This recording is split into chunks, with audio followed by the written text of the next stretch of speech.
வீரமங்கை வேலுநாச்சியார். ராமநாதபுரம் சீமையில் வேலுநாச்சியார் என்றொரு இளவரசி இருந்தார். வாழ்வீச்சு, வில்வித்தை, குதிரையேற்றம் என பல கலைகளிலும் சிறந்து விளங்கினார். சிவகங்கை மன்னர் முத்துவடுகநாதரை மணந்து இருவரும் மகிழ்ச்சியுடன் வாழ்ந்து வந்தனர். வணிகம் செய்ய வந்த கிழக்கிந்திய கம்பெனி சிவகங்கையை கைப்பற்ற நினைத்தது. காளையார் கோவிலில் நடந்த திடீர் போரில் ஆங்கிலேய படையுடன் தீரமாக போரிட்டு மன்னர் முத்துவடுகநாதர் வீரமரணம் அடைந்தார். கணவரை இழந்த வேலுநாச்சியார் தன் மகள் வெள்ளச்சியை பாதுகாக்கவும் நாட்டை மீட்கவும் சிவகங்கையை விட்டு வெளியேறினார். மருது சகோதரர்களின் உதவியுடன் இரவோடு இரவாக தப்பிச் சென்றார். திண்டுக்கல்லில் இருந்த மைசூர் மன்னர் ஹைதர் அலியிடம் வேலுநாச்சியார் அடைக்கலம் புகுந்தார்.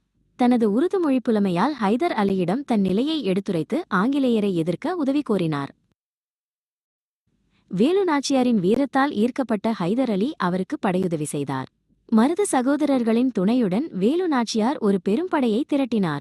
ஆண்களுக்கும் பெண்களுக்கும் ஆயுத பயிற்சி அளித்தார். ஆங்கிலேயரின் ஆயுதக் கிடங்கு எங்குள்ளது என்பதை அறிய தன் ஒற்றற்படை தலைவி குயிலியை அனுப்பினார் வேலுநாச்சியார்.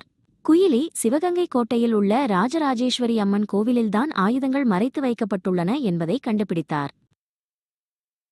விஜயதசமி அன்று பெண்கள் மட்டும் கோவிலுக்குள் செல்ல அனுமதிக்கப்பட்டனர். இதை பயன்படுத்தி வேலுநாச்சியார் ஒரு துணிச்சலான திட்டத்தை தீட்டினார். பெண்கள் அனைவரும் பூக்கோடைக்குள் ஆயுதங்களை மறைத்து எடுத்துச் செல்ல வேண்டும் என்பதே அந்த திட்டம். திட்டமிட்டபடி பெண்கள் கோட்டைக்குள் நுழைந்தனர். தன் உடலில் நெய்யையும் எண்ணெயையும் ஊற்றிக்கொண்ட குயிலி தனக்குத்தானே தீ வைத்துக் கொண்டு ஆங்கிலேயரின் ஆயுத கிடங்கிற்குள் பாய்ந்தார். கிடங்கு வெடித்து சிதறியது.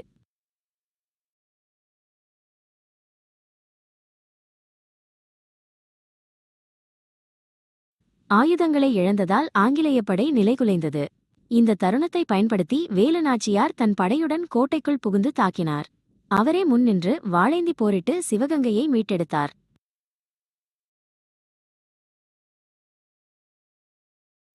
ஆங்கிலேயரை எதிர்த்து போரிட்டு வென்ற முதல் இந்திய பெண் அரசி என்ற பெருமையை பெற்றார் வேலுநாச்சியார். அவர் சிவகங்கையை இன்னும் பல ஆண்டுகள் சிறப்பாக ஆட்சி செய்தார். அவரது வீரமும் தியாகமும் என்றும் அழியாத புகழாக நிலைத்து நிற்கிறது.